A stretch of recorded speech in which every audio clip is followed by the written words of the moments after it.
हाँ।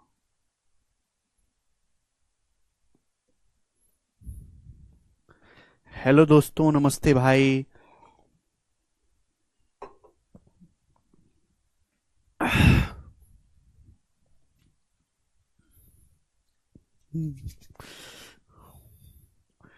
Good evening. कैसे हैं मेरे दोस्तों आप लोग? गुड इवनिंग भाई, कैसा महसूस कर रहे हैं? और आज की क्लास आपके लिए बहुत स्पेशल होगी। आज की क्लास में आपको बहुत मजा आएगा। चलिए बच्चों, शुरू करते हैं हम आज की कहानी। आज की कहानी बड़ी इंटरेस्टिंग और बहुत मजेदार है। परसेंटेज प्रतिशत हम पढ़ रहे हैं, बेसिक सीट, और बिल्कुल स्लो स्पीड से मैं पढ़ा रहा हूं। इससे कम कभी नहीं पढ़ाया हमने। जी बताइएगा। संख्या बी संख्या ए से 17.5% कम है, जबकि संख्या सी संख्या बी से 22.5% ज्यादा है। संख्या सी का मान 8085 है, तो आपसे ए का मान पूछा है। देखिएगा, आपके पास तीन संख्या है मेरे दोस्तों, ए बी और सी। ये सवाल तभी सॉल्व होते हैं जब रेशियो पता चले। संख्या बी संख्या ए से, इसका बेस है संख्या ए, या संख्या सी जो है वो संख्या बी से 22.5% ज्यादा है। तो जैसे सवाल बोले वैसे वैसे कर देते हैं। संख्या बी जो है वो ए से 17.5% कम है। 17.5% की फ्रैक्शन वैल्यू क्या होती है भाई साहब? 2.5% होता है 1/40। अब ये 17.5 क्या है? 2.5% का कितने गुना है? 7 गुना। ये 25 सत्ते 175, तो 7/40 नहीं हो गया? आपको सोचना चाहिए खुद ही कि ये 17.5 2.5 का मल्टीपल है, तो 2.5 का मल्टीपल देखो 7/40। बोलो, 2.5 का 7 गुना 17.5 होता है, 7/40। संख्या भी संख्या ए से 7/40 कम है, यानी कि संख्या ए अगर 40 है तो संख्या बी 7 कम है 33। ए से बी का रेशियो आ गया जो पहली लाइन में दिया है। अब संख्या सी जो है संख्या बी से 22.5% ज्यादा है। अब इस 22.5% की फ्रैक्शन वैल्यू क्या है? 22.5% की खुद मुझे जवाब दो भाई। 2.5% होता है 1/40। ये 2.5% का 9 गुना है। 2.5 की 9 में गुणा करेंगे 22.5 आएगा, तो 9/40 इसकी फ्रैक्शन वैल्यू होगी। 2.5%, 2.5% 1/40। 2.5% का मेरे प्यारे भाई ये 9 गुना है। 2.5 की 9 में गुणा करेंगे 22.5 आएगा, 9/40। अब संख्या सी जो वो बी से 22.5% ज्यादा है, 9/40। संख्या सी संख्या बी से, यानी कि बी का मान अगर 40 है मेरे दोस्तों, तो सी कितना है? 9 ज्यादा है 49। ये आ गया मेरे दोस्तों। आपसे पूछे सी का मान 8085 है, तो ए का मान बताओ। देखो, क्वेश्चन सॉल्व करने के लिए मेरे प्यारे भाई, क्वेश्चन सॉल्व करने के लिए मुझे ए और सी का रेशियो चाहिए। मुझे बी की कोई जरूरत नहीं है, मुझे ए और सी का रेशियो चाहिए। अब बताओ, दो रेशियो को शॉर्ट में निकालने का तरीका मैंने आपको समझाया था। 40 की 40 में ऐसे गुणा करेंगे 1600 आएगा मेरे प्यारे भी। आप बोलोगे हाँ जी सर। और ये 33 की ऐसे गुणा करेंगे 49 में, 33 गुणा 49, 33 गुणा 49। हालांकि मैंने गुणा करके लिखा नहीं है मेरे प्यारे भाई। ये ए और सी का रेशियो आ गया बच्चों, ए और सी का रेशियो अनुपात आ गया। सवाल में सी का मान कितना बोला है? सवाल में सी का मान 8085 बोला है। तो सी का मान बच्चों सवाल में 8085 है। बताओ कितने गुना है? बताओ बच्चों कितने गुना है? और आपसे क्या पूछा है? ए का मान पूछा है। बताइए कितने गुना है? 49 गुणा 33 लगभग लगभग 50। देखो आंसर ना बिल्कुल इंटीजर में, कोई दशमलव में नहीं है। 49 को लगभग 50 भी माने तो 50 गुणा 33 आएगा लगभग लगभग 1650। तो 1600 का मेरे दोस्त लगभग लगभग 5 गुना है। 1600 का लगभग लगभग ये 5 गुना है, 5 टाइम्स है, 5 गुना।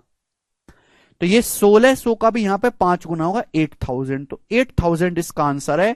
और मैंने अप्रोक्स गुणा करी है, अप्रोक्स। भाई 33 की 49 में गुणा करके क्या आएगा भाई? अगर 49 को हम 50 में मान ले तो 33 की 50 में गुणा 1650 से 33 कम आएगा मेरे प्यारे भाई, 1617। 1617 का ये 5 गुना है, तो यहां भी 1600 का 5 गुना होगा, 8000। आसान सा सवाल हो गया। ठीक है जी। ये बताइएगा, सवाल नंबर है आपके सामने यहां पर 67। करो बच्चों, रिपीट करने का टाइम नहीं है।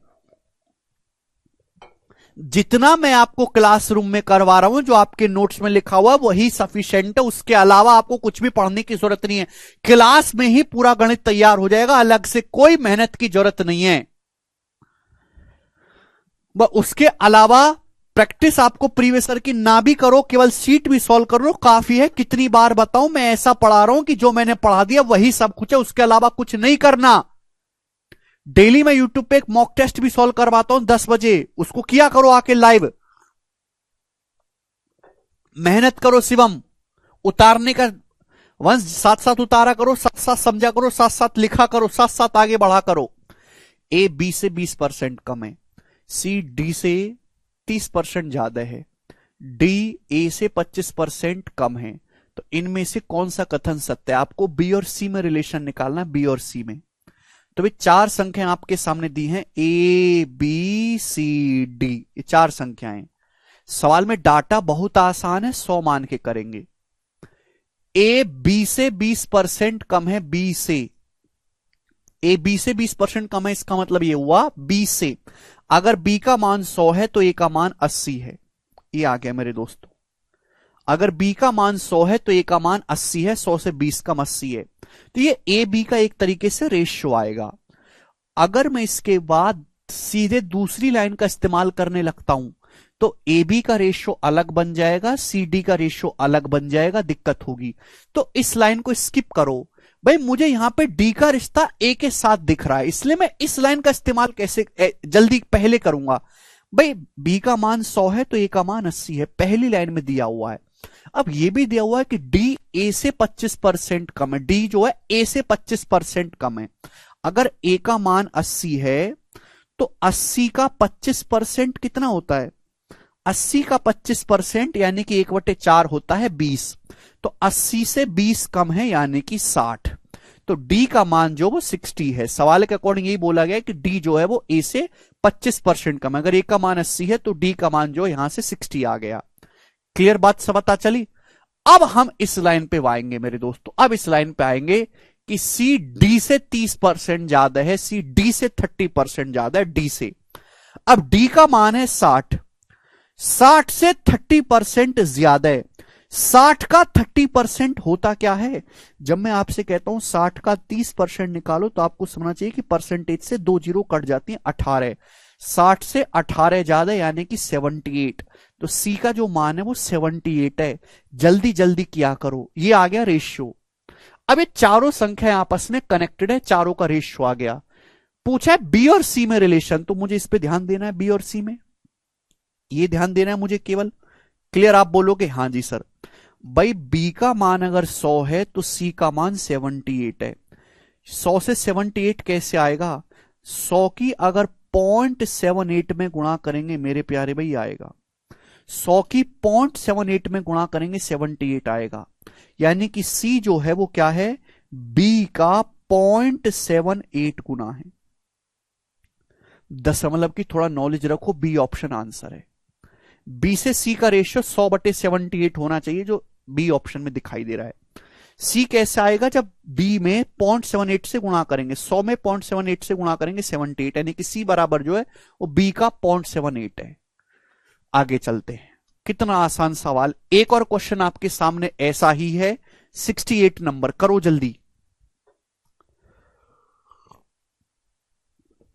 पिंकी कह रही है सर फ्रैक्शन से नहीं कर सकते। पिंकी कर सकते हैं, लेकिन जब सवाल में डाटा बहुत आसान हो तो हम क्यों फ्रैक्शन में कन्वर्ट करके मेहनत करें? जब इतनी इजी परसेंटेज है तो क्यों मेहनत करें? A is 20% more than B, B is 25% more than C, C is 60% less than D, D is 20% more than E. Okay, तो इस जानकारी के हिसाब से बताओ कौन सा स्टेटमेंट सही है। तो आपके सामने मेरे दोस्तों 5 संख्याएं हैं, ए बी सी डी ई। अगर आप यहां पे फ्रैक्शन में कन्वर्ट करने लगे तो हर संख्या को फ्रैक्शन में कन्वर्ट करो, हर परसेंटेज को, फिर सबका अलग अलग रेशियो बनाओ, सबको मर्ज करो, दिक्कत होगी। इसलिए जब आसान डाटा है तो 100 मान के करना ही बेस्ट होता है।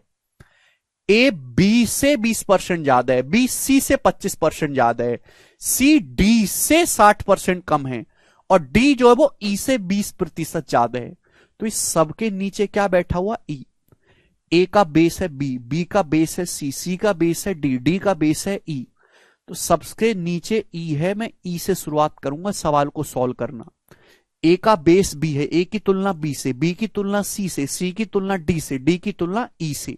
तो सबसे नीचे ई है, ई से शुरुआत करेंगे आखिरी लाइन से।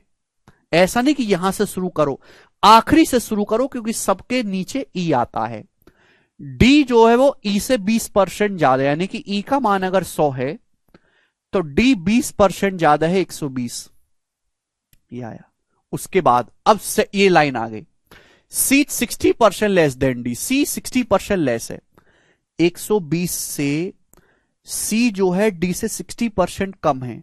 अगर कोई संख्या 60% कम है तो कितना है, 40%, यानी कि सी जो है वो डी का 40% है। अब 120 का 40% 48 होता है, सी का मान 48 आ जाएगा। अब इस लाइन पे आते हैं, 20 25% मोर देन सी, 20 सी से 25% ज्यादा है। अब 48 का 25% क्या होता है, 1/4। अब 48 का 1/4 होता है 12। अब 48 से 12 ज्यादा कितना हो जाएगा, 60 हो जाएगा, बी का मान 60 आ गया। अब यहां पे आ जाते हैं, ए से 20% मोर देन बी, 60 का 20% ज्यादा करना है। ए जो है वो 20% ज्यादा है बी से, 60 का 20% क्या होता है 12, तो ए जो है बी से 12 ज्यादा है, 60 में 12 जोड़ेंगे 72, 72। ए जो है वो 72 है। तो यहां पे आपने रेशियो निकाल लिया, हर एक का आपको रिलेशन पता चल गया। अब यहां पे ना ऑप्शन से ही चेक करना है कि इनमें से कौन सी बात सही है, ऑप्शन में से बताना है कौन सी बात सही है। एक एक बात को पकड़ो। पहली बात, D is 60% less than B, D B से 60% लेस नहीं है, ज्यादा है। डी जो है ज्यादा है, बी से लेस नहीं है, गलत बात है। ई इज 28% मोर देन ए, ई जो है ए से 28% मोर नहीं है, 28 यूनिट ज्यादा है। ई जो है ए से कितना ज्यादा है, ई ए से 28 ज्यादा है। लेकिन बेस 72 भी तो आएगा, 28% नहीं आएगा, ये भी गलत है। A is 40% less than D, A D से 40% लेस है, डी से। ए जो है वो डी से 40% लेस है। अब बताओ ए जो है डी से कितना कम है, ए डी से 40% कम है मेरे प्यारे भाई, A is 40% less than D. D 120 है, 120 से 72 कितना कम है मेरे दोस्तों, 48 कम है, 48 कम है ओवर 120। आप बोलोगे हां जी सर ये कितना होता है, क्या 40% होता है, हां जी हो रहा है। ए जो है वो डी से कितना कम है, 120 से 72 कितना कम है, 48 कम है, बटे 120 परसेंटेज में 100%, बिल्कुल ये 40% आ रहा है, 12 चौक 48, यानी कि ए जो है वो डी से 40% कम है। ये सी ऑप्शन एकदम सही है, सी ऑप्शन। तो 1 बाय 1 आपको एक एक स्टेटमेंट को चेक करना पड़ेगा, जिसमें से सी सही निकला। अब अगर आप इस वैरायटी के सवाल करोगे तो 2019 और 2020 के पेपर में आपको 50 सवाल मिल जाएंगे, सीजीएल में, सीएचएसएल में, सीपीओ में, एमटीएस में। अब उन 50 सवाल में से देखो मैंने आपको 2 करवा दिए ये वाले। अब इस टाइप का कोई भी सवाल आएगा तो आप कर लोगे। तो मेरा मकसद आपको केवल सवाल करवाना नहीं है, मेरा मकसद आपको आपकी सोच डेवलप करवाना है कि हर टाइप का सवाल आप सीख जाओ। ठीक है जी, आगे चलते हैं नेक्स्ट क्वेश्चन की तरफ। अब यहां से मेरे दोस्तों अगला टाइप हम शुरू करेंगे, और ये थोड़ा सा आपको मुश्किल लग सकता है, पर मैं पूरी कोशिश करूंगा समझाने की। कैलकुलेटिव है बहुत ज्यादा, रोज आते हैं बच्चे, इसमें प्राण निकलते हैं उनके। 1 2 3 4 5 6, और इस टाइप के 6 सवाल हैं, और बहुत कैलकुलेटिव है, इसलिए टीचर करवाते ही नहीं है उनको, पर मैं उनकी तरह नहीं हूं, मैं आपको करवाऊंगा। ध्यान से सुनेगा मेरे प्यारे भाई। 69 6 सवाल हैं। राम कह रहे हैं यूपीएसआई में आया था इस टाइप का। हाँ राम, हर एग्जाम में आता है, जो मैं बता रहा हूं वो हर एग्जाम में आता है। 6 क्वेश्चन है मेरे प्यारे भाई इस टाइप के, और आपको मैंने तीसरे लेक्चर में सिखाया था मल्टीप्लाइंग फैक्टर, वो आपको पता होने चाहिए अगर आपको ये सवाल सॉल्व करना है तो। सवाल ढंग से पड़ेगा। हिंदी और इंग्लिश में लिखने का तरीका एकदम अलग होता है, मीनिंग सेम होता है, लिखने का तरीका एकदम अलग। बोला है यदि 250 का x प्लस 20% 220 के x% से 25% ज्यादा है तो x+50 का 10% x के 15% से कितना प्रतिशत कम होगा? ऑप्शन आपके सामने है। देखो इस सवाल में आपको दो अलग अलग स्टेटमेंट दिख रहे हैं। ये जो पहली लाइन है, पहली लाइन का इस्तेमाल करके आपको ये जो पहली लाइन दी है केवल इसलिए दी है जिससे कि आप x का मान निकाल पाओ। पहली लाइन से x का मान निकालना है, फिर यहां पे रख के ये आपको सॉल्व करना है। तो यहां से x का मान निकालो, जैसे जैसे सवाल बोले वैसे वैसे करते जाओ। सवाल क्या बोल रहा है? 250 का x+20%, 250 का मतलब गुणा 250 के x+20% की जो वैल्यू है, 250 के x+20% की जो वैल्यू है वो किसके बराबर है? 220 के x% से। 220 के x% से 25% ज्यादा है। 25% की फ्रैक्शन वैल्यू होती है 1/4। अगर 1/4 ज्यादा है तो मल्टीप्लाइंग फैक्टर आएगा 1 + 1/4। 1 + 1/4 यानी कि 5/4 गुना है, इसका 5/4 गुना है। अगर 25% ज्यादा है, 250 का x+20%, 220 के x% से 25% ज्यादा है। अगर कोई संख्या 25% ज्यादा है यानी कि वो 125% है, और 125% की फ्रैक्शन वैल्यू 5/4 होती है। आप बोलोगे हां जी सर। क्या ये आपको पहली लाइन समझ में आई? क्या आपको पहली लाइन समझ में आई? नहीं अभिषेक, क्या आपको पहली लाइन समझ में आई? बोलो हाँ या ना। भाई 250 का x+20%, 220 के x% से 25% ज्यादा है। 25% की फ्रैक्शन वैल्यू 1/4 है तो मल्टीप्लाइंग फैक्टर 5/4 होगा। अभी से तीसरा लेक्चर पढ़ के आओ, यहां मरो मत, जुबान खींच लूंगा वरना। समझ में आया? सड़ी सी शक्ल लेके आ जाते हैं पढ़ने के नाम पे। अबे जब पढ़ नहीं सकते घर पे जाके तो क्यों यहां मुंह फुका रहे हो अपना? ऐसे बाल को कोई जरूरत नहीं है, चूल्हे में जाओ तुम। या अब आपको सॉल्व करना है, केवल परसेंटेज से परसेंटेज चला जाएगा। अभी ये 5 2 50 हो गया, 50 से 250 5 बार चला जाएगा, 5 बार, 5 बार।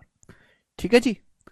अब 2 से आप काट भी सकते हो, 22 देखो 2 से 11 बार चला जाएगा, और ये 4 2 बार, ये 2 बार हम उधर ले आते हैं, 2 बार हम इधर ले आते हैं, मल्टीप्लाई हो जाएंगे ना, क्रॉस मल्टीप्लाई, 2 पंजे 10।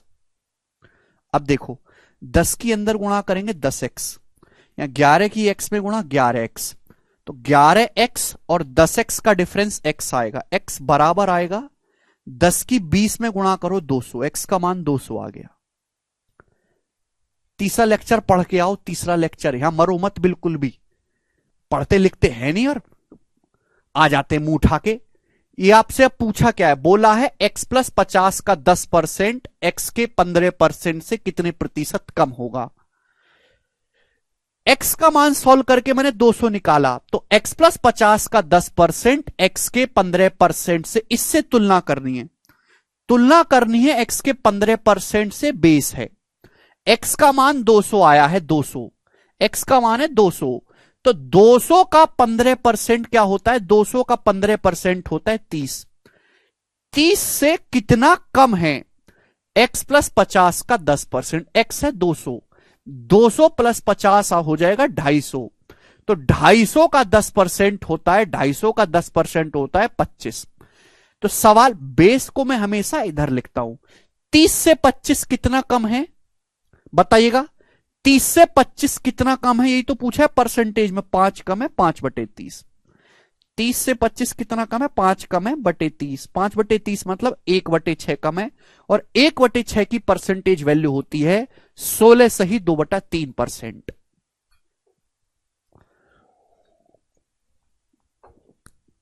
अभिषेक करें आप तो डिमोटिवेट ही कर दे। तो डिमोटिवेट नहीं, मैं तुमको प्राण खींच लूंगा मैं तुम्हारे।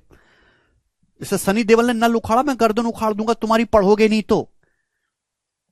जब घर से पढ़ के नहीं आते और यहां मुंह फुका रहे हो, पुचकारने वाला मास्टर मत समझना, इज्जत उतार लूंगा, खाल खींच लूंगा गरम चिमटों से। पढ़ोगे नहीं तो, पढ़ो तो टिको, वरना भाड़ में जाओ। अगला करेंगे।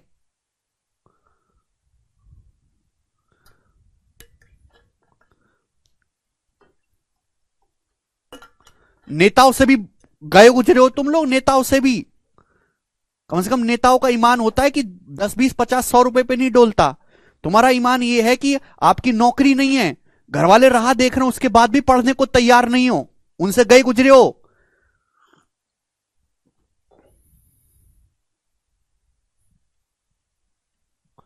करो अगला सवाल, सवाल नंबर 70।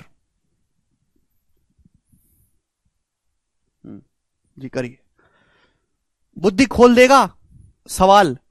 सवाल ऐसा नहीं कि कोई मेंस के पेपर का पूछा हुआ, मेंस में इजी है, प्री में थोड़ा टफ आया है, सीपीओ का सवाल है 2019 का, one of the best quality question है। देखते हैं कौन करेगा। देखो हिंदी में थोड़ा अटपटा लिखा हुआ है, इंग्लिश में पढ़ो। If decreasing 110 by x% gives the same result as increasing 50 by x%, then x% of 650 is what percent, approx में आपको बताना है, more than x minus 10% of 780।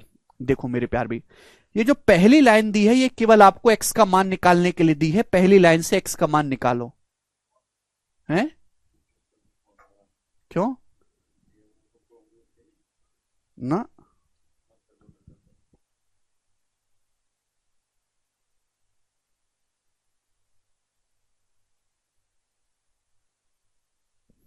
करो,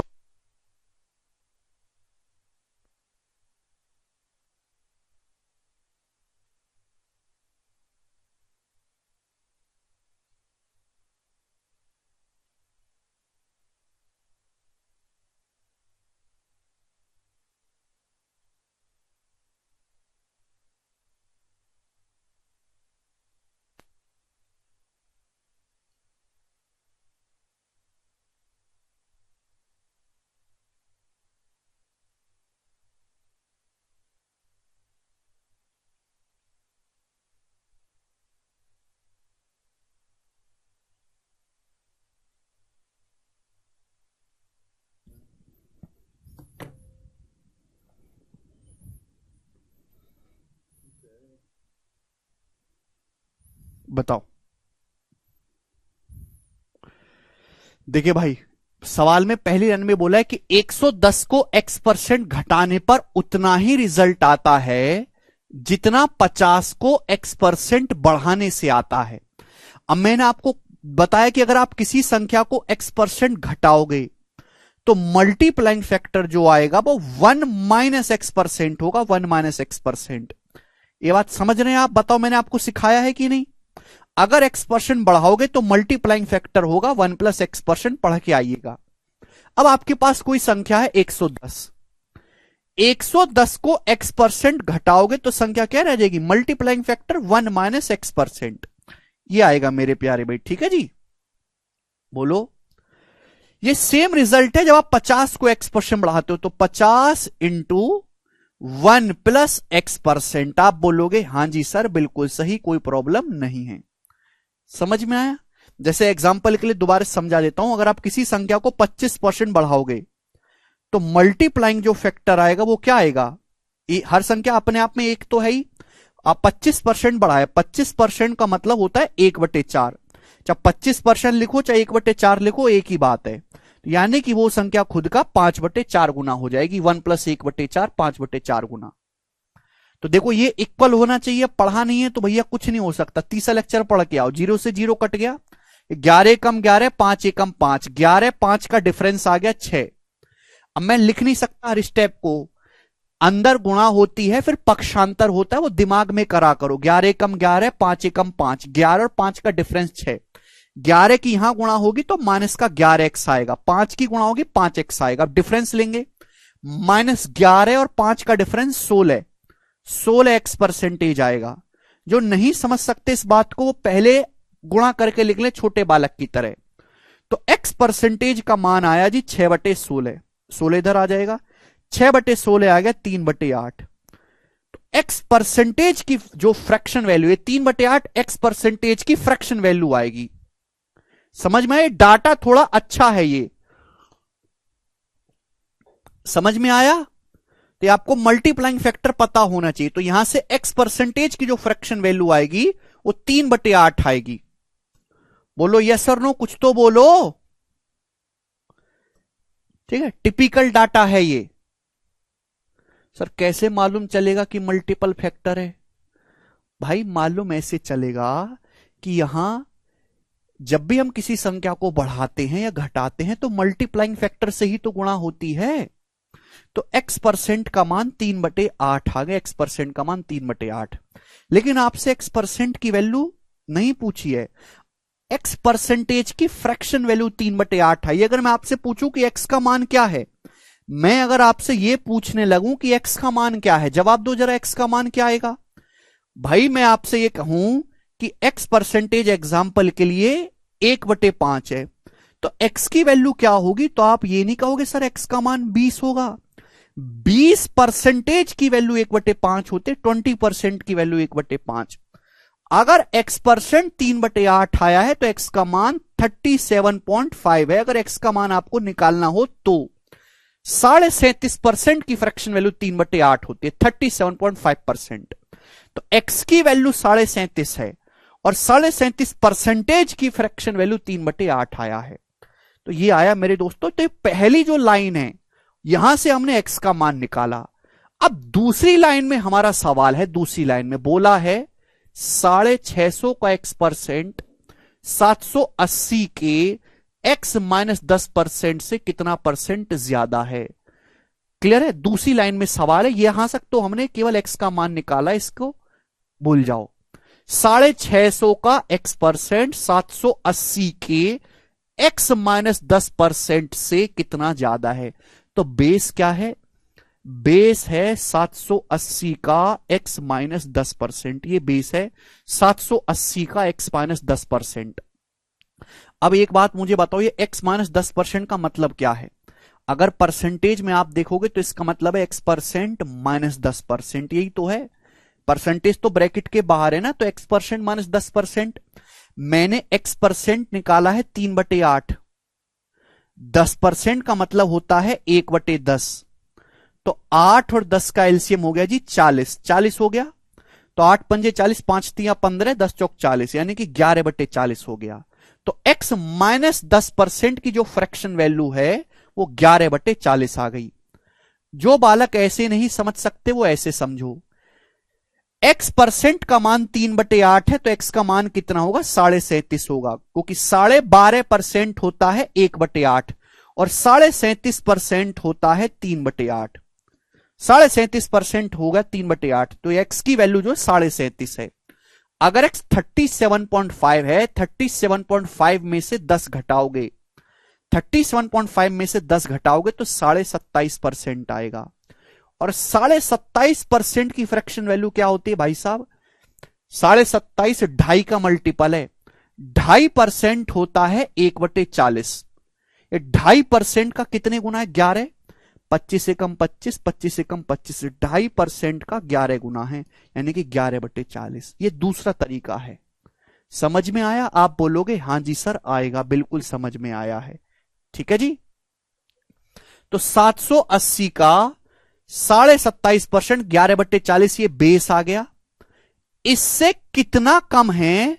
650 का x%, 650 का x%, और x% कितना है मेरे प्यारे में? 3/8। 650 का x% 3/8। आप बोलोगे जी सर, और आप क्या ले लो? इनका रेशियो। जब भी आपको परसेंटेज निकालना हो तो आप हमेशा रेशियो ले लिया करो, रेशियो से कैलकुलेशन कम हो जाती है भाई। यहां बेस वैल्यू को हम हमेशा लेफ्ट साइड में लिखेंगे। 780 का x-10% ही हो गया। इससे कितना कम है? 650 का मतलब गुणा x%, x% का मतलब 3/8 है, रेशियो ले लो। आप जानते 13 छिंग 78, 13 पंजे 65। आप बोलोगे हां जी सर। और ये 8 पंजे 40 मेरे प्यारे भाई, ये 3 से 6 2 बार कट जाएगा। मैंने आपको क्या सिखाया? कैंची गुणा हो जाती है, तो 5 की गुणा इधर हो जाएगी, तो 11 दूनी 22 रेशियो 25 आ गया मेरे दोस्तों, 22 रेशियो 25 ये आ गया। आप बोलोगे हां जी सर आया है। तो मेरे प्यारे भाई यही तो पता लगाना, रेशियो लेने से देखो कितनी कैलकुलेशन कम होगी। पहले कितनी कैलकुलेशन थी कि 22 से 25 कितना ज्यादा है? तो 3 ज्यादा है, 3/22। आप बोलोगे हां जी सर बिल्कुल सही, 3/22। 3/22 ज्यादा है। इसकी आपको परसेंटेज में वैल्यू निकालें, 22 से 25 कितना ज्यादा है? 3 ज्यादा है, /22। अरे भाई 37.5 में से 10 घटाओगे 27.5 ही तो आएगा यार, क्यों नहीं समझते। 1/22 क्या होता है? 1/22 मैंने आपको याद करवाया, लगभग 4.5% होता है, 4.54% होता है लगभग। 4.5 का 3 गुना करेंगे 13.5, 13.5% से हल्का सा ज्यादा आएगा, 13.5 से हल्का सा ज्यादा, लगभग 14% आंसर है, अप्रोक्स 14%।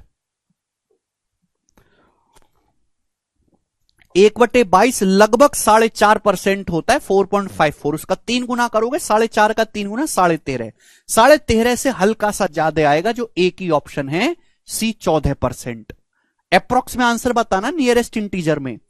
तो कैलकुलेटिव सवाल आते हैं पेपर में इस टाइप में। देखो यहां कैलकुलेशन बहुत कम थी, अब यहां ज्यादा है, तो हर सवाल के डाटा पे डिपेंड करेगा।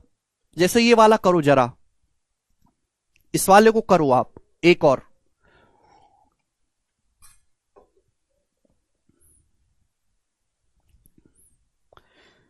जैसे जैसे सवाल बोले वैसे वैसे करना है। एक स्टेटमेंट से आप एक्स का मान निकालोगे, दूसरे स्टेटमेंट से आप कैलकुलेशन करोगे। जैसे ये सवाल देखो, बोला है if decreasing 180 by X percent gives the same result as increasing 60 by X percent. सवाल में साफ साफ ये बोला गया है कि 180 को एक्स परसेंट कम करने पर और 60 को एक्स परसेंट बढ़ाने पर समान परिणाम प्राप्त होता है। तो क्या इस लाइन का इस्तेमाल करके आप x का मान नहीं निकाल सकते? निकाल सकते हैं। 180 को x परसेंट कम करोगे तो भी मैंने आपको सिखाया, किसी भी संख्या को अगर आप x परसेंट कम करोगे तो multiplying factor 1 minus x percent होगा मेरे प्यारे भाई। भाई दुनिया में हर चीज अपने आप में 100% है, 100% को आप x परसेंट कम करोगे तो यही हो जाएगा बच्चों, संख्या इतनी रह जाएगी, और 100% को ही हम 1 कह देते हैं, 1 माइनस एक्स परसेंट। ये हो गया। तो 180 को एक्स परसेंट घटाने पर ये आएगा, और 60 को एक्स परसेंट बढ़ाओगे, 60 को एक्स परसेंट बढ़ाओगे तो क्या आएगा मेरे प्यारे भाई? ये आएगा। किसी संख्या को एक्स परसेंट बढ़ाओगे तो 1 plus x percent multiplying factor होगा, रिजल्ट बराबर आता है, दिस शुड बी इक्वल। यहां से एक्स नहीं निकाल सकते, 60 से 180 3 बार चला जाएगा, 3 एकम 3 और यहां से 1, 3 है और यहां पे 1 है, 3 और 1 2 बराबर। भाई ये माइनस का 3x और ये x, ये माइनस का 3x से ये x है, माइनस 3x उधर जाएगा तो 4x हो जाएगा, 4x परसेंट। तो बच्चों यहां से x परसेंट का मान आ गया 2/4 यानी कि 1/2। x परसेंटेज का मान यहां से 1/2 आ गया, 1/2। तो x परसेंटेज की फ्रैक्शन वैल्यू 1/2 आ गई। समझ में आया भाई साहब? फिर से मैं हाथ जोड़ के विनती करता हूं, नहीं समझ आएगा तुमको, एक बार जाके दोबारा से तीसरा लेक्चर देख लो जिसमें मैंने आपको मल्टीप्लाइंग फैक्टर समझाया पूरे 1.5 घंटे। किसी भी परसेंटेज को जब हम बढ़ाते हैं और घटाते हैं तो क्या होता है।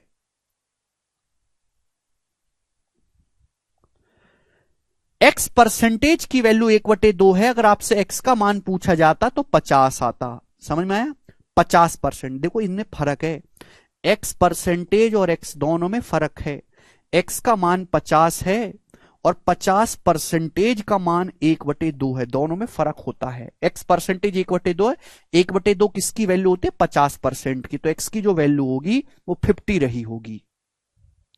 समझ में? कल पे प्रैक्टिस करके। अब यहां तक तो हमने एक्स का मान निकाला जो बहुत ही इजीली है, मात्र एक स्टेप में निकल गया, एक स्टेप में। लेकिन सवाल इसके आगे है। सवाल क्या है? सवाल यह है 410 का एक्स परसेंट, 410 का एक्स परसेंट 210 के एक्स प्लस 20% से बेस है। 210 के एक्स प्लस 20% से कितना ज्यादा होगा? तो 210 का एक्स प्लस 20% क्या होगा? एक्स का मान 50 है, एक्स का मान 50 है, 50 में 20 जोड़ूंगा 70%। 210 के 70% से कितना ज्यादा है? क्या? 410 का 50%, 410 का 50% कितना ज्यादा है? ये आपको निकालना है मेरे प्यारे भाई। जवाब दो। 210 के 70% से कितना ज्यादा है? 410 का 50%। देखिए परसेंटेज तो कट ही जाएगा ना, ये 2 जीरो भी कट जाएगा मेरे प्यारे भाई। रेशियो ले लिया करो, 21 7 147 रेशियो 41 पंजे 205, ये आ गया रेशियो। जो भी आपसे चीज पूछी गई है उसका रेशियो ले लिया करो, कि परसेंटेज और रेशियो अलग चीज नहीं है।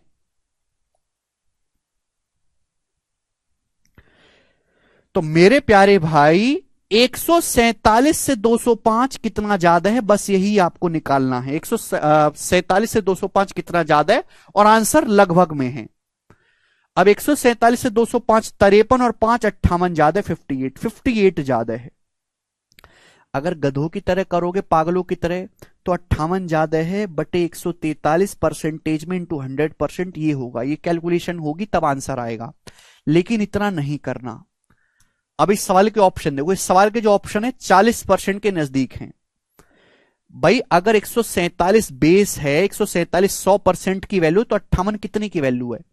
अगर मैं 147 का 40% निकालूं, 40 तो क्या आएगा भाई? 140 का 40% 56, 7 का 40% 2.8, यानी कि 58.8 आएगा। अगर मैं 147 का 40% निकालता हूं तो 58.8 आता है, ये 58 है। यानी कि आंसर 40% से हल्का सा कम है। 40% से बहुत ही ज्यादा हल्का सा कम है, तो एक ही आंसर है डी, ये करेक्ट आ जाएगा। लगभग सोचा करो, लगभग की 40% के नजदीक आंसर है।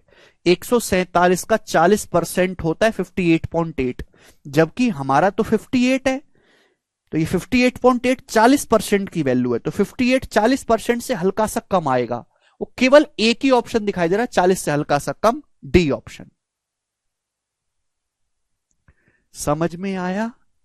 आप बोलोगे हां जी आया है जी। अब देखिए सवाल नंबर 72 है आपके सामने, और एक 73 है। मैं एक ही करवाऊंगा इसमें, बताओ कौन सा? 70 कहां से आया भाई? 70 एक्स का मान 50 कैलकुलेट किया है, 50 में 20 जोड़ा है तब 70 आए। सवाल क्यों नहीं पढ़ते? अगर कोई डाउट है तो सवाल पढ़ो, आधी चीजें वैसी क्लियर हो जाएंगी। सृष्टि ऑप्शन देखा करो, ऑप्शन 40 के नजदीक है, दिख नहीं रहे तो मैंने डायरेक्ट 40 निकाला,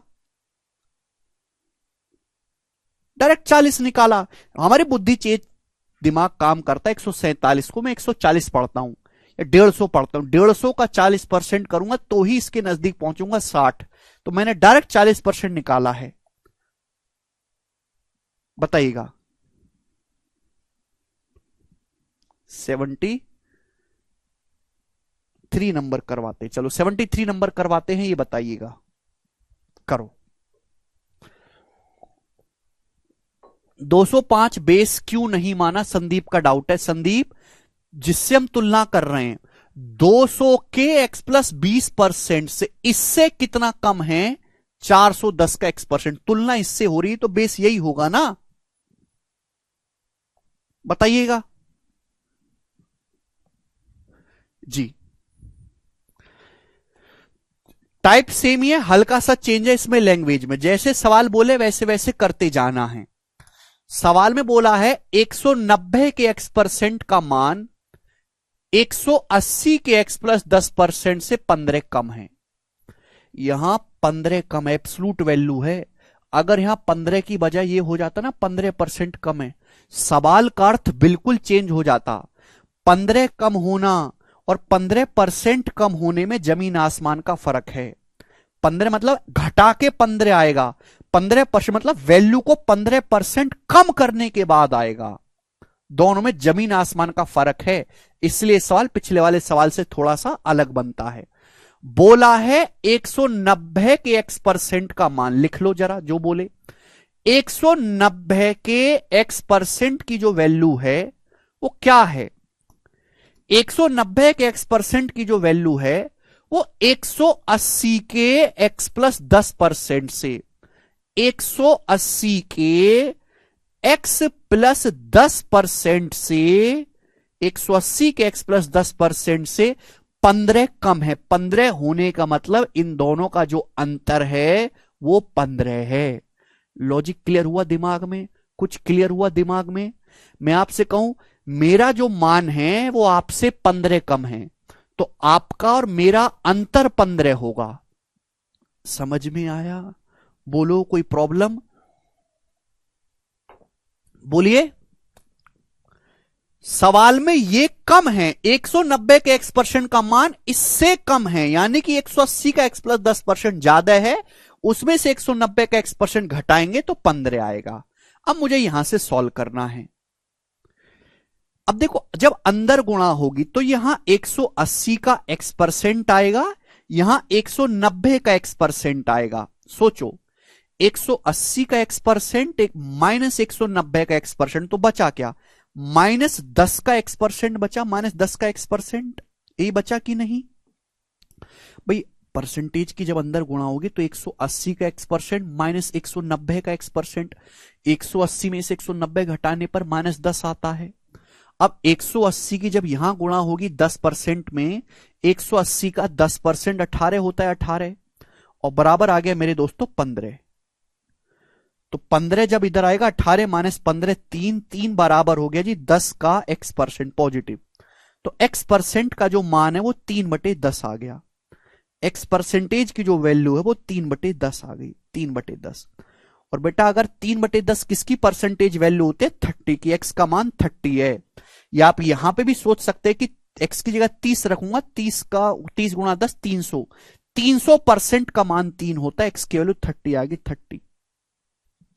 क्लियर? तो ये जो पहली लाइन दी है यहां से मैंने x का मान निकाला है, अब मुझे इसकी कोई जरूरत नहीं है, ये तो केवल आपको x की वैल्यू निकालने के लिए। और ये स्टेप जितना दिमाग में करोगे उतना फायदा होगा।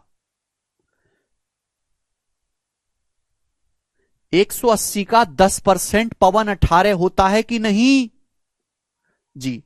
अब हम सवाल पे आ जाते हैं। सवाल में बोला है 90 के x प्लस 30% का मान 150 के x% से जिसके पास होता है वही बेस होता है। 150 के x% से 90 के 30% का मान कितना परसेंट ज्यादा है? तो x का मान 30 आया, ये बेस है। अब 150 का 30% क्या होता है? 150 का 30% होता है 45, 15 45। दिमाग में सोचा करो, कब तक मैं बताता रहूंगा आपको। 150 का 30%, परसेंटेज से 2 जीरो कट जाती है, 45। 45 से कितना ज्यादा है? 90 का x प्लस 30%, x है 30, 30 में 30 जोड़ूंगा 60, 90 का 60% हो गया 54। तो 45 से 54 कितना ज्यादा है? 9 ज्यादा है, 9, 9/45। 9/45 हो गया जी 1/5, और 1/5 हो गया भाई साहब 20%, तो 20% ज्यादा है, 20%। ये आंसर है, सी ऑप्शन सही है। चंद्रा कह रहे हैं 180 को ही क्यों आगे रखा? चंद्रा मैं आपसे कहूं, राम के पास श्याम से 20 रुपए कम है, राम के पास श्याम से 20 रुपए कम है, यानी कि श्याम के पास ज्यादा है, राम के पास कम है। ऐसे यहां पे बोला है कि 190 के x% का जो मान है इससे इससे 15 कम है। सवाल को ढंग से क्यों नहीं पढ़ते आत्मा में घुस के जी? लास्ट टाइप करेंगे 74, बताइएगा जी, करो। और वरवदा सबसे बेस्ट सवाल है जो इस पे पूछा गया है, बनाइए जल्दी से।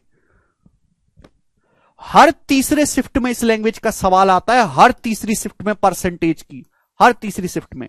2022 में कम आया है, 19 20 और 21 में हर दूसरी तीसरी शिफ्ट में सवाल है इस पे, करो।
तुम लोग ना मुझे बहुत परेशान करते हो। तुम लोगों के अंदर बिल्कुल भी दया नहीं है, कोई इंसानियत नहीं है। मैं इतनी मेहनत से पढ़ाता हूँ, हर एक टाइप का सवाल करवाता हूँ, चाहे आसान हो चाहे कठिन हो। बाकी टीचर पहले ही जानते हैं कि भाई इसको बच्चा हैंडल ही नहीं कर सकता, वो इस टाइप को छोड़ देते हैं, अपने बैच में पढ़ाते ही नहीं। मैं फिर भी पढ़ाता हूँ कि तुम्हारा नुकसान ना हो, इंपॉर्टेंट है, दिमाग में प्रेशर पड़ता है इस टाइप को समझने में, क्योंकि कैलकुलेटिव है, आसान तो है नहीं। वो सवाल तो है नहीं कि ए की इनकम बी से 20% ज्यादा है, बताओ बी की कितना कम है, वो तो सब बच्चे कर लेंगे, इसको हर कोई नहीं कर पाएगा।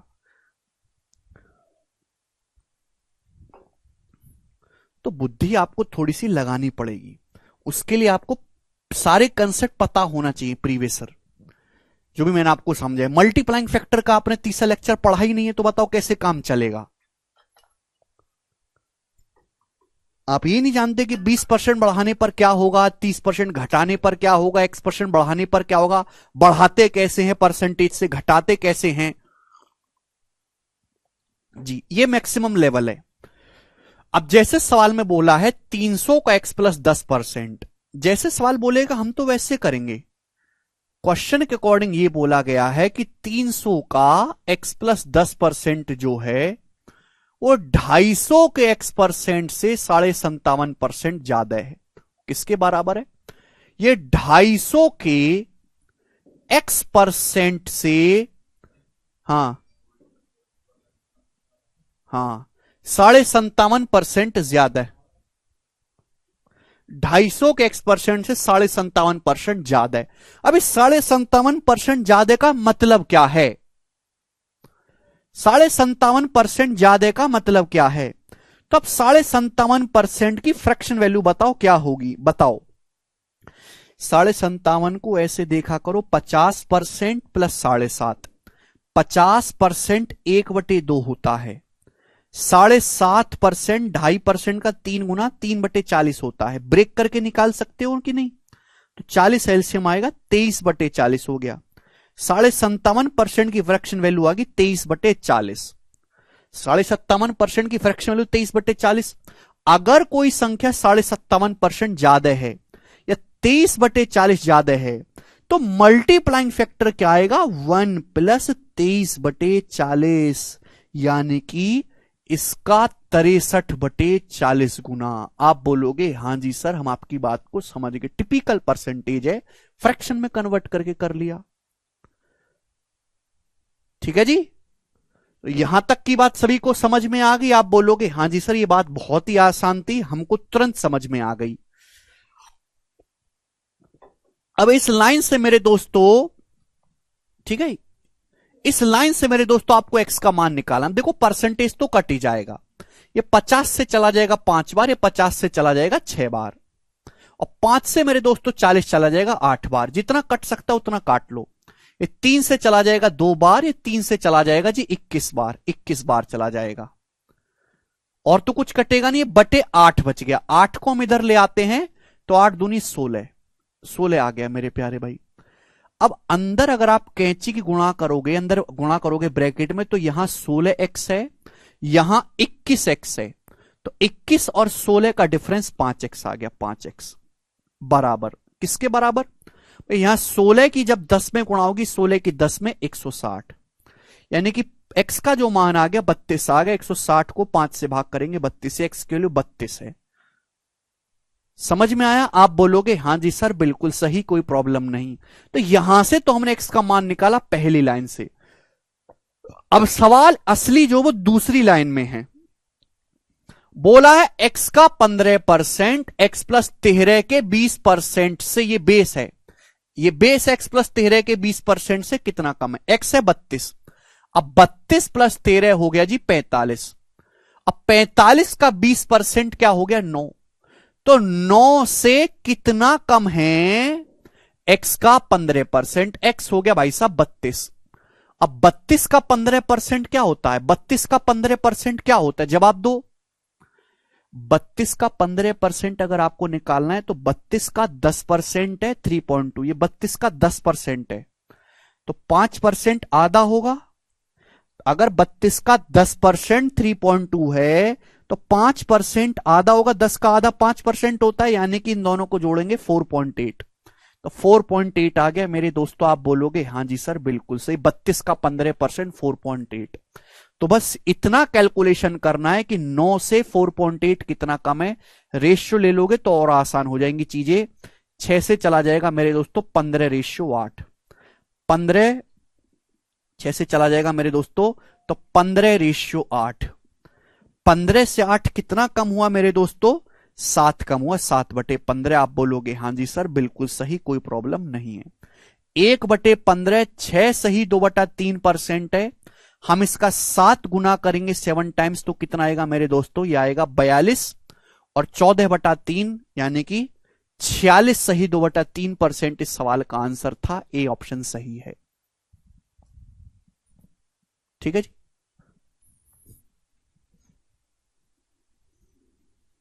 चले, जिसके अब भी नहीं समझ में वो इसको स्किप कर दो, ठीक है ना, छोड़ दीजिए, कोई जरूरत नहीं पढ़ने की। ठीक है, एक और सवाल है बच्चों, ये रह गया ना 72। चलो इसको मुझे आप करके बताई दो। आप मुझे हर एक बच्चे से सवाल का आंसर चाहिए मेरे सामने। रविंदर कह रहे हैं 32 सेकंड में हुआ है सर जी, ऑप्शन ए है। वेरी गुड रविंदर, रविंदर बिल्कुल सही कह रहा है, यह सवाल वाकई में 32 सेकंड में किया जा सकता है। मनविंदर उधर कैंची गुणा होगी थी 8 से। इस सवाल का आंसर आप मुझे करके बताई दो जल्दी से कमेंट में।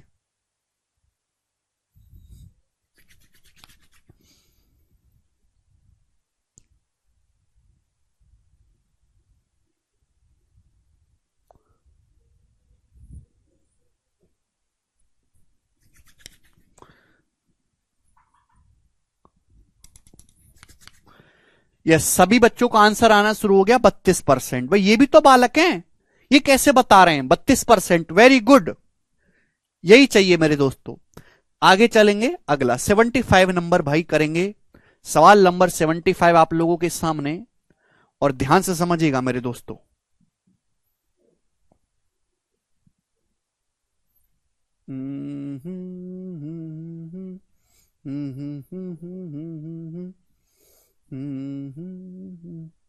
जी 75 नंबर सवाल सीएचएसएल का क्वेश्चन है। इस सेम इस लैंग्वेज के कई सारे सवाल पेपर में आए हुए हैं, ठीक है ना, बहुत ही बेहतरीन सवाल है, जबरदस्त। For a number greater than 1, कोई नंबर एक से बड़ा है, the difference between itself and its reciprocal, उस नंबर और उसके व्युत्क्रम का जो डिफरेंस है इस 20% of the sum of itself and its reciprocal, वो उस नंबर और उसके रेसिप्रोकल की सम का 20% है। By how much percent nearest to an integer, answer approx में बताना है, is the square of number less than its cube. सवाल में पूछा है कि उस नंबर का स्क्वायर उसके क्यूब से कितना परसेंट कम है। तो सबसे पहले तो यह समझो कि रेसिप्रोकल क्या होता है, व्युत्क्रम क्या होता है। व्युत्क्रम का मतलब है उल्टा।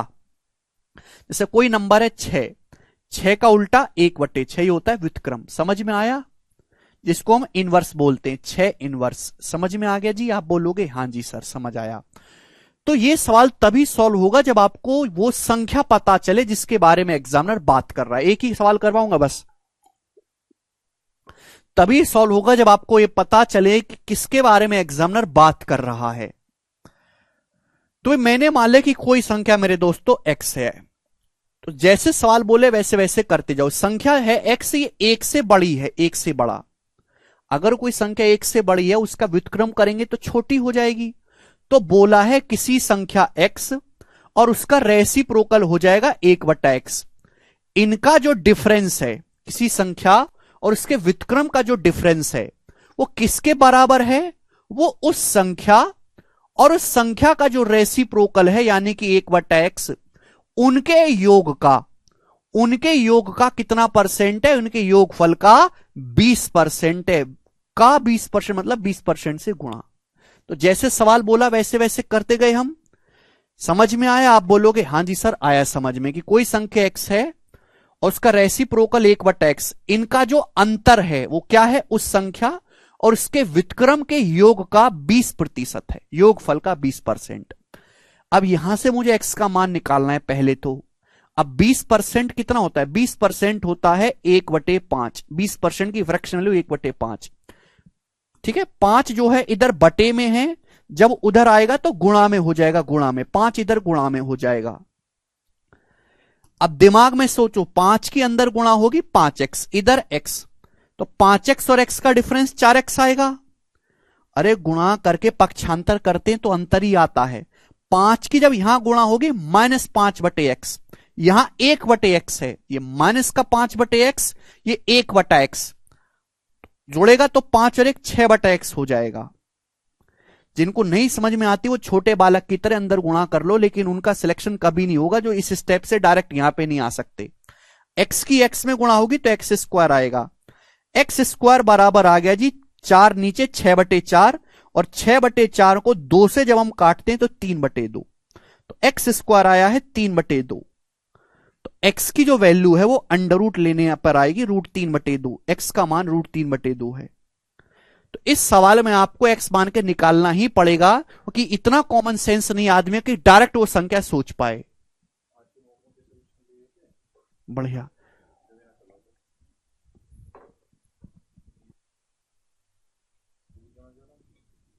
ठीक है भाई, तो x का मान √3/2 आ गया।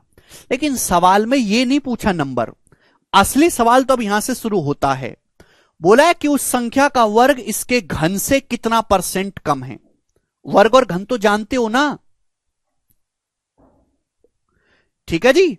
संख्या का वर्ग इसके घन से कितना % कम है। जब भी आपको परसेंटेज कम ज्यादा निकालना है तो रेशियो ले लिया करो। संख्या का वर्ग, भाई हमने संख्या को क्या मानी है? x, तो x का जो वर्ग है x², वो संख्या के घन, यानी कि घन कितना हो गया? x³। x³ से x² कितना % कम है? क्लियर? आप बोलोगे हां जी सर। यही तो पता चला भाई कि x³ से x² कितना % कम है, तो आप क्या ले लेंगे? रेशियो। हमने क्या सिखाया मेरे दोस्तों? रेशियो। जब आप रेशियो लोगे बच्चों तो यहां पावर 3 है, यहां पावर 2 है, कट जाएगा, ये x/1 आएगा, 2 पावर कट जाएगा मेरे प्यारे भाई। बोलो x/1। ये बात तो आपको पता होगी ना भाई। यार क्यों नहीं समझते तुम लोग? कौन सी चक्की का आटा खा रहे हो? चेंज करो आटा, हैं? और सब्जी ठेला चेंज करो सब्जी का।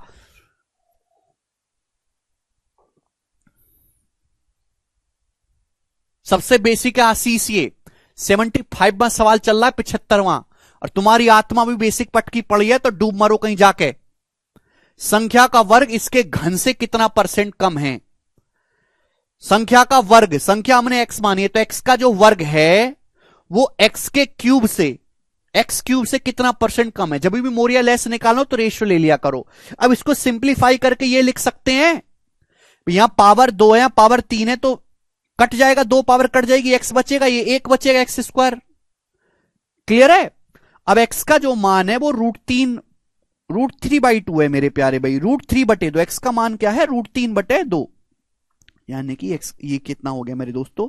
ये √3/2 को आप ऐसे नहीं लिख सकते, √3/√2, √3 रेशियो √2। आप बोलोगे हां जी सर बिल्कुल सही, कोई भी इसमें परेशानी नहीं है भाई।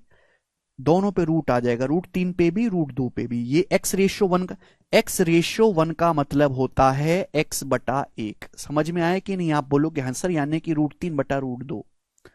बोलिए। तो बस सवाल में आपसे इतना पूछा गया है कि √3 से √2 कितना % कम है।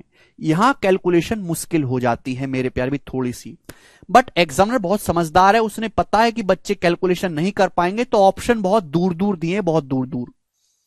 आपको पता होना चाहिए कि √3 का जो अप्रोक्स मान होता है वो 1.732 होता है, √3 का अप्रोक्स मान।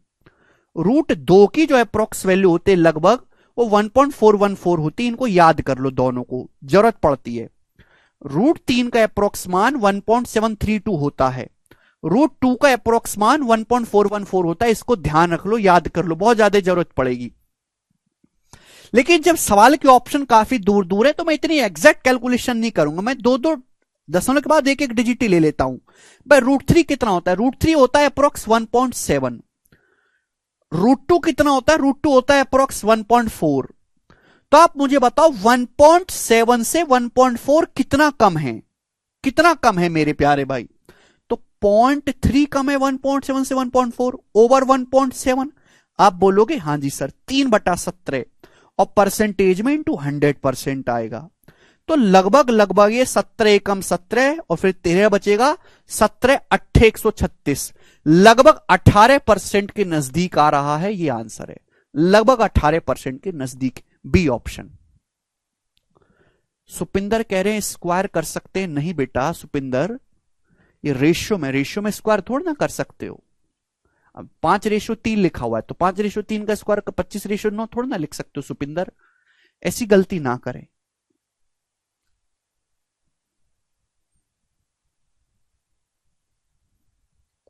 ठीक है, बहुत ही अच्छा सवाल है।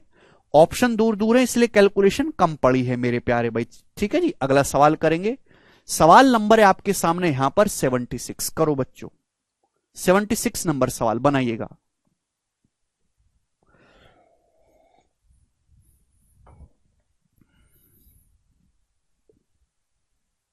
Very very important, very very important सवाल।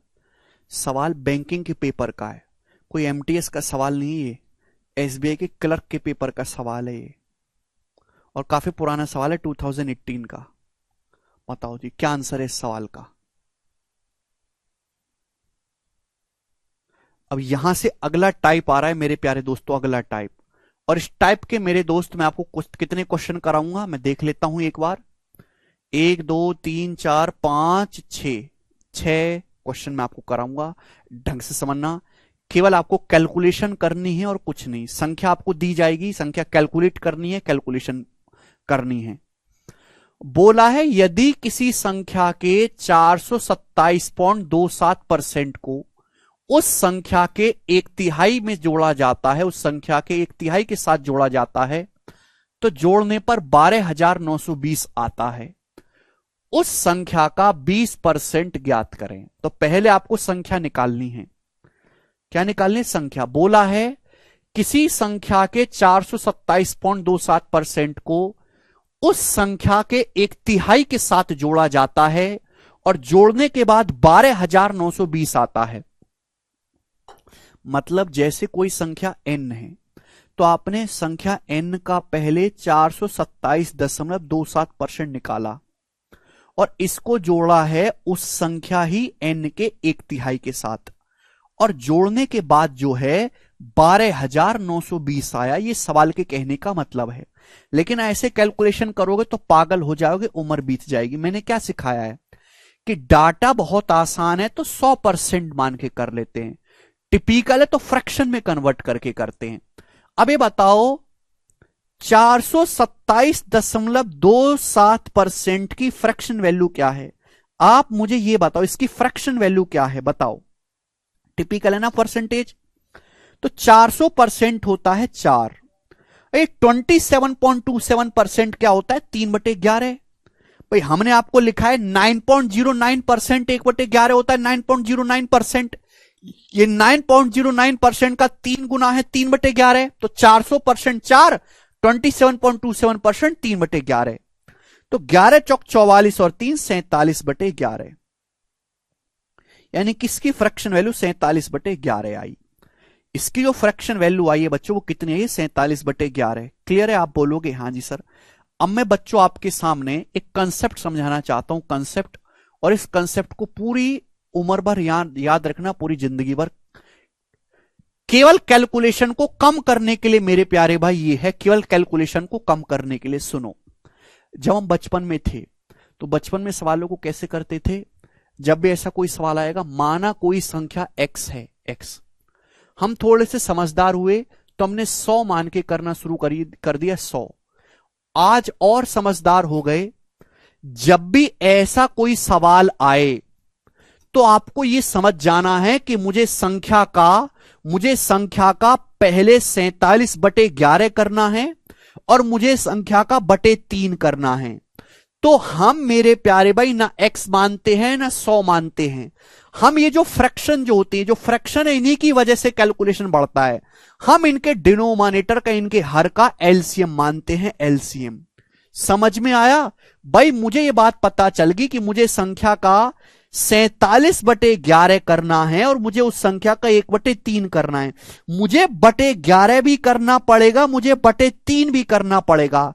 तो कैलकुलेशन को कम करने के लिए, कैलकुलेशन को आसान करने के लिए आप संख्या को ना x मान के करो ना 100 मान के। ये जो भी फ्रैक्शन होती है, इनके जो हर होते हैं 11 बटे 11 और बटे 3 आसानी से किया जा सके, इनका मल्टीपल या इनका एलसीएम ले लिया करो। 11 और 3 का एलसीएम होता है 33 यूनिट। 11 और 3 का जो एलसीएम होता है वो 33 यूनिट होता है, 33। तो मैंने संख्या को 33 यूनिट मान लिया बच्चों, 33 यूनिट। आप बोलोगे हां जी सर, मैंने संख्या को 33 मान लिया, बटे 11 जो भी फ्रैक्शन के डिनोमिनेटर जो हर है उनका एलसीएम मान लिया करो।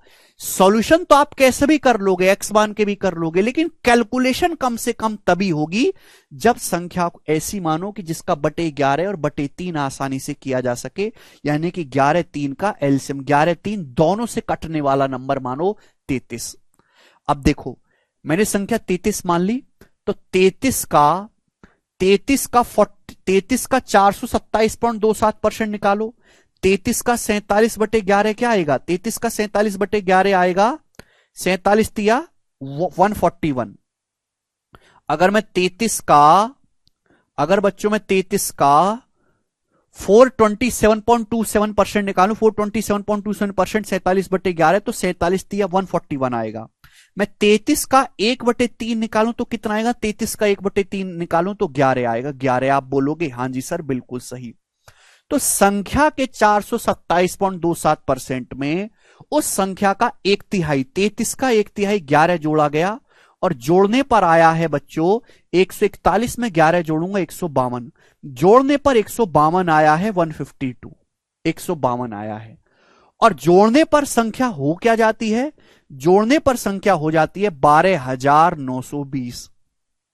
12,920 आप बताओ कितने गुना है? बताइएगा मेरे दोस्तों, 152 की वैल्यू अगर 12,920 है तो कितने गुना है? जवाब दीजिएगा मेरे दोस्तों।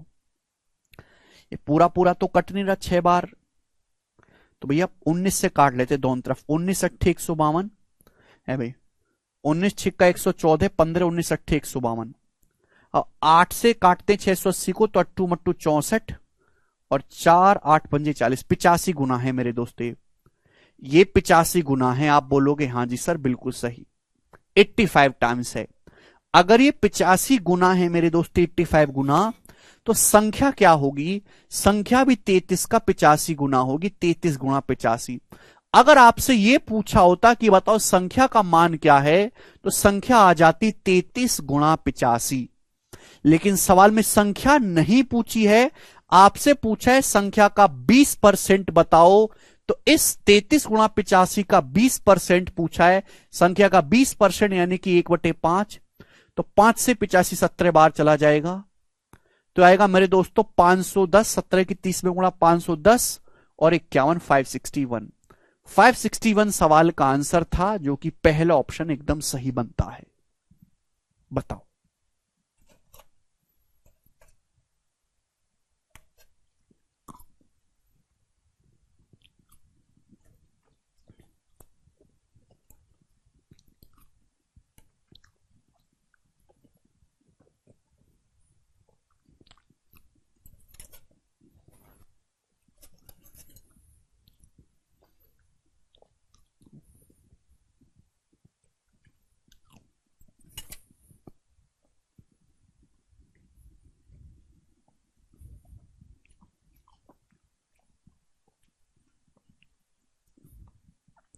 मेरे साथ पढ़ना है तो दिमाग लगाना पड़ेगा, और दिमाग घर पे छोड़ के आते हो तो मेरी क्लास में आने की कोई जरूरत नहीं है। ठीक है जी, 77 को अभी स्किप करोगे, 77 को अभी स्किप करेंगे, आगे चलेंगे मेरे दोस्तों। इस सवाल को कैलकुलेट करके बताइएगा क्या आएगा उत्तर, जल्दी से बताओ सब।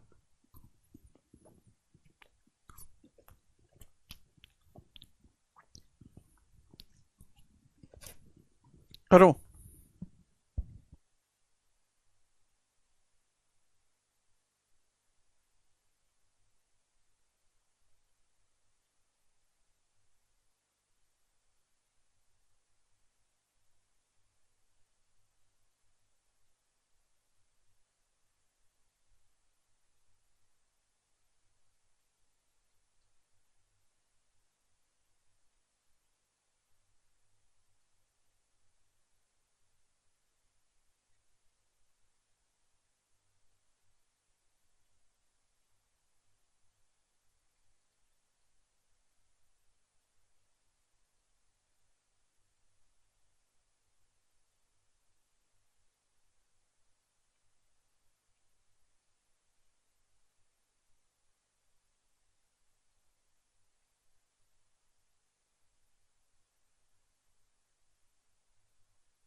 जी। अरे करो भाई, करते क्यों नहीं हो तुम कुछ?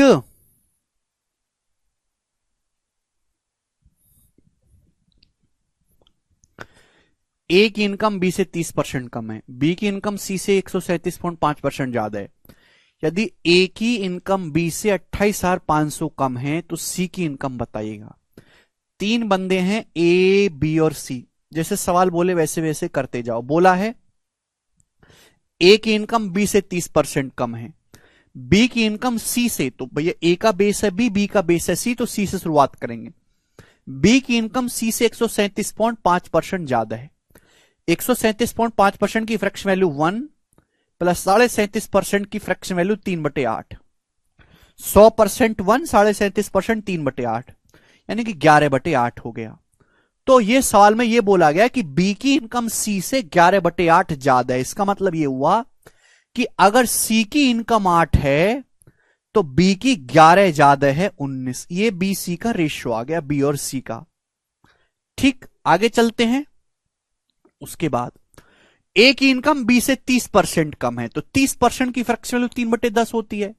ए की इनकम बी से मेरे दोस्तों, ठीक है जी,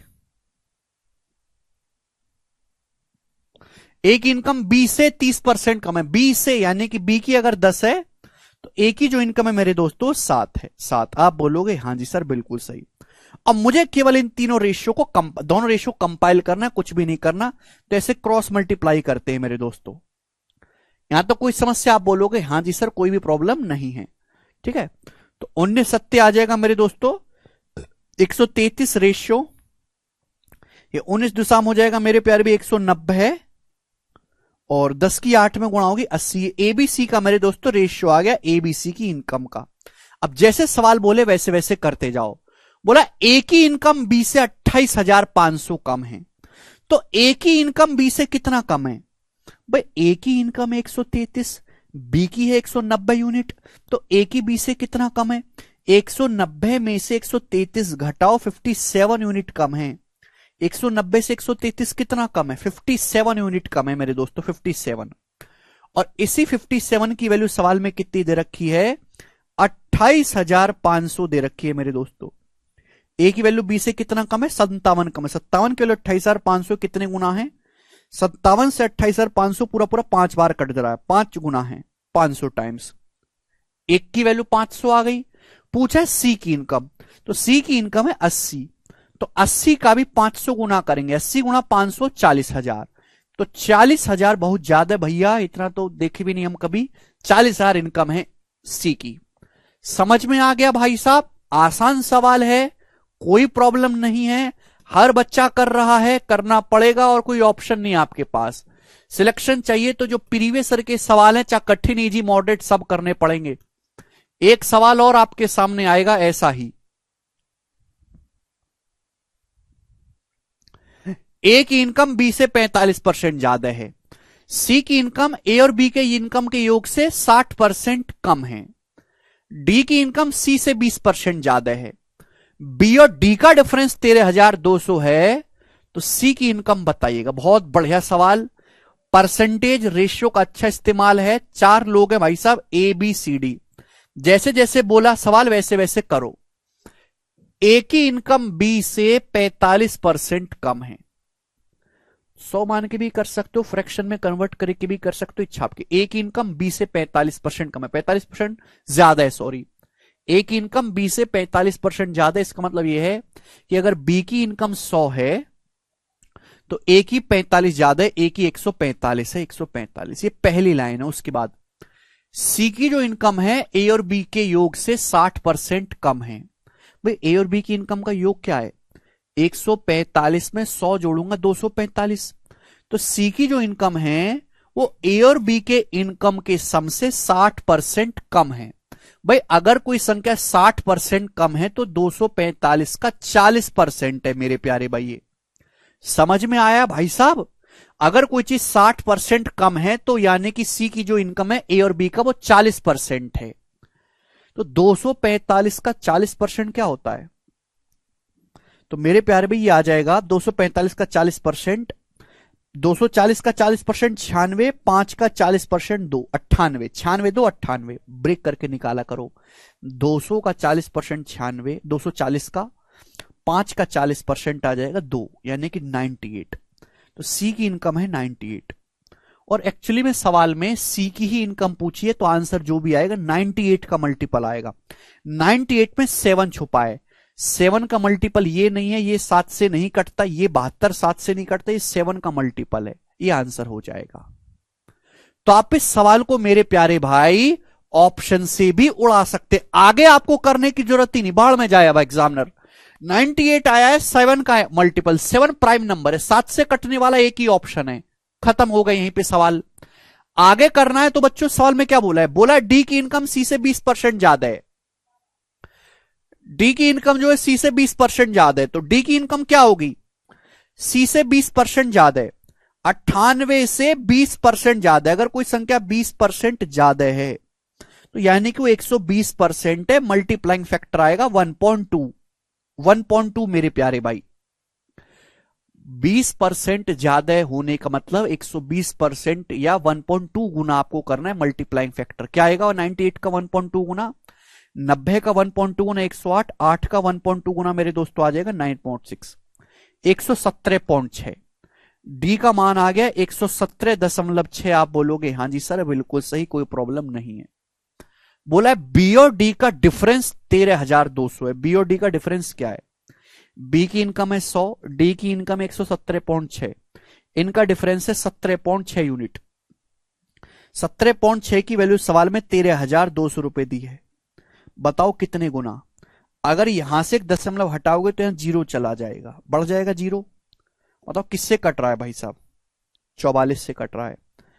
44 चौका 176 और 44 तिया 132, 4 की वैल्यू 3,000 है मेरे दोस्तों, यानी कि 2 की वैल्यू 4 की वैल्यू 3,000 है, 750 गुना, 750 गुना 4 की वैल्यू 3,000 है, 750 गुना। तो 98 की वैल्यू भी 750 गुना करनी है मेरे प्यारे। 98 का मान, सी की इनकम पूछी है, ये भी 750 गुना करेंगे। भाई संदीप की इनकम 98 है बेटा, 98 जो है वो 7 से कटने वाला नंबर है, तो आंसर भी 7 से कटने वाला होना चाहिए यार, क्यों नहीं समझते आप लोग। तो 98 का 750 गुना करोगे क्या आएगा, 98 को 100 मान लो, 100 का 750 गुना 75,000, 2 कम है, 750 का दुगुना 1,500, 75,000 से 1,500 कम करेंगे 73,500 इस सवाल का आंसर है। ये कैलकुलेशन होगी एग्जैक्ट, बताइएगा बच्चों। लेकिन इस सवाल में इतना करने की जरूरत ही नहीं थी, ऑप्शन से 1 सेकंड में हो गया। ठीक है जी। अरे यार सी की इनकम कितनी आई है, 98 आई है, पूछा गया सी की इनकम, आंसर जो भी आएगा 98 से कटने वाला होगा। 98 में 7 छुपा, अगर कोई नंबर 98 से कट रहा है तो 7 से भी कटेगा।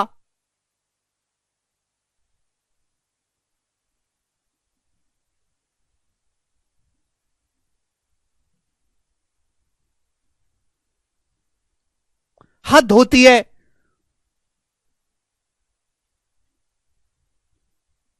अट्ठानवे में 7 नहीं दिख रहा आपको, 7 छुपा हुआ, 14 7 98।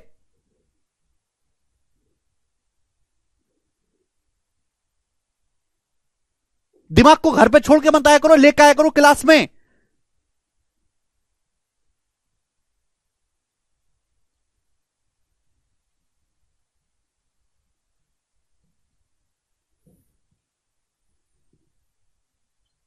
गधा कहीं के। आगे चलते, बिल्कुल दुष्ट हो रहे खून पीने वाले राक्षस। अगला करेंगे 80, करो सवाल।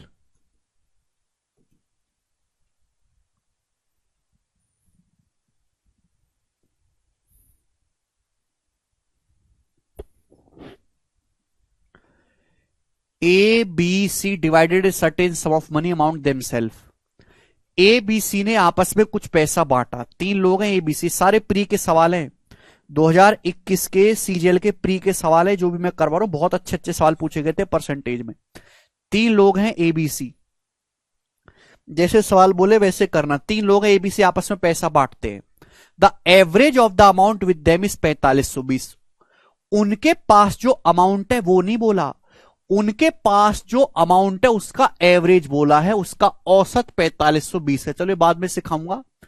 बोला ए का जो शेयर है वो बी से 10 सही 2/3% ज्यादा है और सी से 33 सही 1/3% कम है ए का शेयर। अब बताओ 10 सही 2/3% की फ्रैक्शन वैल्यू क्या है? 10 सही 2/3 होता है 30 और 2 32/3, 32/3%। और 32/3% की फ्रैक्शन वैल्यू क्या होती है? 32/300%, मतलब 1/100 होता है। 4 से चला जाएगा 8 बार, 4 से जाएगा ये 25 बार, 8/75। इसकी फ्रैक्शन वैल्यू आ गई 8/75। ठीक है जी, आप बोलोगे हाँ जी सर बिल्कुल सही। समझ में आया? 32%, 32/3% मतलब 32/300, 4 से काटेंगे यही आ जाएगा गधा लोग। बोला ए की इनकम बी से 8/75 ज्यादा है, यानी कि share of A is 10:2/3% more than B. यानी कि अगर बी की 75 है, अगर बी की 75 है तो ए की 8 ज्यादा है। 75 में 8 जोड़ेंगे 83, 83। ए और बी का रेशियो आ गया, ए और बी का। आगे क्या बोला है? बोला ए का जो शेयर है वो सी से 33 सही 1/3% कम है। ए का जो शेयर है वो सी से 33 सही 1/3% कम है, ए का शेयर सी से। यानी कि सी का शेयर अगर 3 है तो ए का शेयर 1 कम है, यानी कि 2। ये ए और सी का रेशियो आ गया। आपसे पूछा है बी का हिस्सा बताओ, बी का हिस्सा। तो क्वेश्चन सॉल्व करने के लिए रेशियो निकालना है दोनों का। अब बताओ जल्दी से करो। ये बात तो समझ में आती है कि ए का शेयर बी से 10 सही 2/3% ज्यादा है। 10 सही 2/3% की फ्रैक्शन वैल्यू नहीं निकाल सकते, समझाया है मैंने। नहीं समझ में आया तो भाड़ में जाओ, चूल्हे में डूब मरो कहीं। ये 33 सही 1/3% की फ्रैक्शन वैल्यू होती है 1/3। जैसे सवाल बोले उसको लिख दो गणित की भाषा में। अब मुझे इन दोनों रेशियो को कंपाइल करना है। यहां ए का मान 83 है या 2 है, गलत बात है, दोनों को सेम करना होगा। तो ऊपर 2 से गुणा कर देते हैं, 2 3 6, 2 8 16, 150 हो जाएगा। 168 और 150, 168 और 75 दूनी 150। यहां नीचे 83 से गुणा कर लेते, 2 और 83 को सेम बनाने के लिए 168 कर लेते, नीचे 83 से गुणा। 83 2 जा 168 और 83 का 3 गुना, 3 3 9 और 3 8 24, 249, 249। तो ये एबीसी का रेशियो आ गया यहां से। समझ में आया? तीनों का एबीसी का रेशियो निकाल लिया। लेकिन यहां से बात नहीं बनेगी, सवाल तो इसके आगे है। सवाल इसके आगे क्या है? बोला है उनके पास जो अमाउंट है उसका एवरेज 4520 है। ये एवरेज का क्या मतलब है बताओ? सॉरी 83 का दुगुना 166 आएगा, सॉरी फरी 83 का दुगुना करेंगे ना, सॉरी 166 आएगा, 166 आएगा, 168 नहीं आएगा, 6। 2 और 83 को सेम बना लिया। ठीक है जी। देखो एवरेज होता है औसत।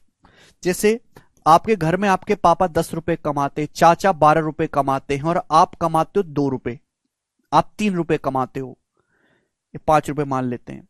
जैसे आपके घर में आपके चाचा 10 रुपए कमाते हैं, पापा 12 रुपए कमाते हैं, आप 5 रुपए कमाते हो, तो इनका औसत होगा, तीनों लोगों को जोड़ के 3 से भाग दे दो, यानी कि 9 रुपए। तो आपकी जो एवरेज औसत कमाई है वो 9 है। 2 संख्याओं को औसत निकालना है, जोड़ के बटे 2 कर दो। 3 संख्याओं को औसत निकालना है, जोड़ के 3 से भाग दे दो। 4 संख्याओं को औसत निकालना है, 4 से भाग दे दो। ये होता है औसत। अगर 3 लोगों का औसत 4520 है, 3 लोगों की एवरेज कमाई 4520 है, तो टोटल कमाई क्या होगी? भाई ये एवरेज है, एवरेज है, लोग कितने हैं 3, तो 9 को 3 से गुणा करेंगे तो ही तो टोटल कमाई आएगी। टोटल 27, 9 3 27। यानी कि अगर 3 लोगों ने आपस में अमाउंट 4520 बांटा है, ये एवरेज है, तो तीनों के पास टोटल अमाउंट कितना है? 4520 को 3 से गुणा करेंगे, ये टोटल अमाउंट होगा। तीनों के पास मिलाकर एवरेज को 3 से मल्टीप्लाई करेंगे। समझ में आया? और तीनों के पास टोटल अमाउंट है कितना मिलाकर, देखो 6 और 9 15 का 5 है भाई, देखो 100, हाँ 6 और 9 15 का 5 हासिल 1, 6 1 7, 7 4 11, 5 16 का 6 हासिल 1, 1 और 1 2 और 1 3 और 2 5, 565, 565 आ गया मेरे दोस्तों, 565, 240 और 160 400, 415, 400 150, 550 हो गया, 550 और 15 565, 565 यूनिट की वैल्यू ये है, बताओ कितने गुना, बताइए जल्दी से। 565 5 से कट रहा है, 5 से काटोगे 133 बार जाएगा, 133 का मेरे दोस्तों 4 गुना है, 4 गुना नहीं है, 5 से भाग करोगे तो 113 बार जाएगा, सॉरी 113, 113 का 4 गुना है, यानी कि मेरे दोस्तों ये 113 से डिवाइड हो रहा है, 113 से, 113 से चला जाएगा 5 बार और 113 से चला जाएगा 40 बार, 113 चौका 452। प्राइम नंबर देखा करो, प्राइम नंबर से काटना आसान होता है, 5 से 40 8 बार चला गया, यानी कि 1 की वैल्यू होगी 8 दिया 24, 1 की वैल्यू 24 आ गई, 24। अगर 1 की वैल्यू 24 आई है तो 150 यूनिट की वैल्यू पूछे बी की इनकम, तो 150 का 24 गुना, 150 का 24 गुना आएगा मेरे दोस्तों 100 का 24 गुना 2400, 50 का 24 गुना 1200, 2400 और 1200 3600 रुपए बी का हिस्सा आ गया। ये सवाल का आंसर है सी ऑप्शन करेक्ट है। ये मैंने आपको पूरा सॉल्यूशन करके बताया है पूरा, हालांकि इतना करने की जरूरत नहीं है कि आंसर ये तो है एग्जाम में जो आपको मेरे दोस्तों पूरा अगर कोई बच्चा करेगा, लेकिन मैं देखती समझ गया कि बी का जो भी आंसर आएगा कुछ भी करने की जरूरत नहीं, वो 3 का मल्टीपल आएगा, 3 का 150 है ना, 3 का मल्टीपल ये नहीं है, 9 5 7 12 6 18 ये 9 3 8 4, ये 2 ऑप्शन 3 के मल्टीपल है, तो करना तो पड़ेगा मेरे प्यारे भैया आपको सॉल्व ये, ठीक है, एक ऑप्शन ही हट पाएगा। चलो दोस्त आज इतना ही छोड़ते हैं, बाकी हम कल करेंगे यहां से आगे, बाय।